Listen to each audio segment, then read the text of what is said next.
ദൈവത്തിൻ്റെ അതിപരിശുദ്ധമേറിയ നാമം ഈ പകൽക്കാലം വാഴ്ത്തപ്പെടുമാറാകട്ടെ. എന്താ ഇവിടെ നടക്കുന്നതെന്നോ ഞങ്ങൾ എന്തിലൂടെ കടന്നു പോകുന്നതെന്നോ ഞങ്ങൾക്കറിയത്തില്ല.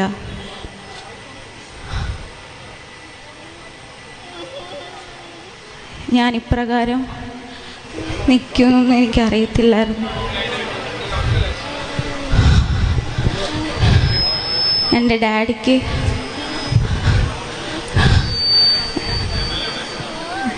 ഡാഡി ഫ്യൂച്ചറിനെ കുറിച്ച് മാത്രമേ ചിന്തിച്ചിട്ടുള്ളൂ. എന്നെ വളർത്തണം, ഞാൻ അമ്മയും ലോയ്സിനെയും ഡാഡിയെ നോക്കണം.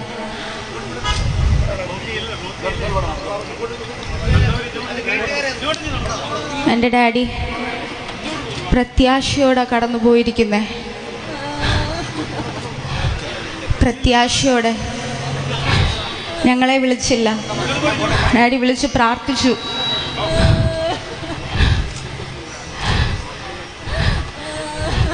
എന്നെ എല്ലാ കാര്യത്തിനും എന്നെ എൻകറേജ് ചെയ്യും. ഞാൻ ഓരോന്ന് ചെയ്തിട്ട് ചോദിക്കും, ഡാഡി അത് ശരിയായോ, ഞാൻ ചെയ്തത് ഇഷ്ടപ്പെട്ടോ? എൻ്റെ ഡാഡിയുടെ സന്തോഷം കാണുന്നതായിരുന്നു എനിക്ക് ഏറ്റവും വലുത്. ഡാഡിയും ചോദിക്കും, ഓരോന്ന് ചെയ്തിട്ട് ചോദിക്കും, ഷൈനിയെ കൊള്ളായിരുന്നോടി എന്നൊക്കെ ചോദിക്കും.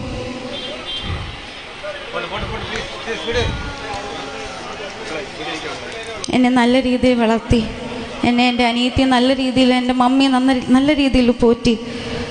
ഞങ്ങൾക്ക് തരേണ്ട പാഠങ്ങളെല്ലാം ഞങ്ങൾക്ക് തന്നു. ഞങ്ങൾക്ക് ഒറ്റയ്ക്ക് നിന്ന് കാര്യങ്ങൾ ചെയ്യുവാൻ ഞങ്ങളെ പഠിപ്പിച്ചു. ഒരിക്കലും ഞാൻ ദൈവത്തോട് ചോദിക്കത്തില്ല എന്തിനു ഞങ്ങളോട് ഇങ്ങനെ ചെയ്തെന്ന് ഞാൻ ചോദിക്കത്തില്ല. എൻ്റെ കർത്താവിൻ്റെ ഹിതം ഇങ്ങനെ ആയിരുന്നെങ്കിൽ അതിൽ വിശ്വസിക്കുന്നു ഞങ്ങൾ. എൻ്റെ ഡാഡി അത് തന്നെയായിരിക്കും ആഗ്രഹിക്കുന്നത്.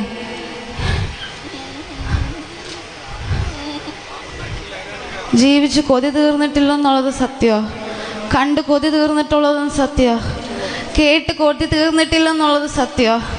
പക്ഷേ എൻ്റെ ദൈവത്തിൻ്റെ ഹിതം ഇതായിരുന്നെങ്കിൽ അതിനുവേണ്ടി ഞങ്ങൾ ഒരുക്കപ്പെടും.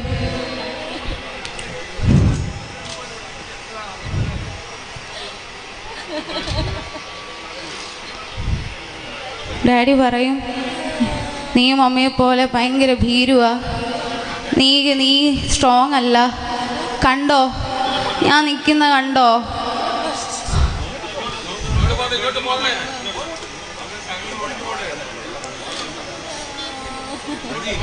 ഞങ്ങൾക്കൊരായുസ് മൊത്തം ഓർക്കാനുള്ളത് ഡാഡി തന്നു. എനിക്കറിയത്തില്ല നാളെ എന്തോന്ന് ഞങ്ങൾക്ക് അറിയത്തില്ല, അടുത്ത നിമിഷം എന്തോന്ന് ഞങ്ങൾക്ക് അറിയത്തില്ല. കർത്താവ് ഞങ്ങളെ ഇതുവരെ നടത്തി. ഞങ്ങൾ നനച്ചതിലും ചിന്തിച്ചതിലും അത്യന്തപരമായ അനുഗ്രഹങ്ങളെ ദൈവം നൽകി, തുടർന്ന് ഞങ്ങളെ അനുഗ്രഹിക്കും.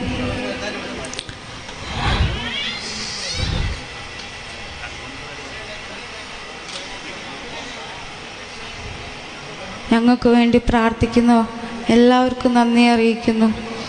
തുടർന്നും എൻ്റെ മമ്മിയെ ഏൽപ്പിച്ച് പ്രാർത്ഥിക്കണം. എൻ്റെ മമ്മി ഒട്ടും സ്ട്രോങ് അല്ല, എൻ്റെ മമ്മിക്കിത് താങ്ങാവുന്നതിലപ്പുറമാണ്.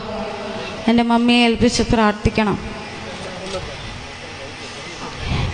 ഒന്നേ പറയാനുള്ളൂ, യഹോവ തന്നു, യഹോവ എടുത്തു, യഹോവയുടെ നാമം വാഴ്ത്തപ്പെടുമാറാകട്ടെ.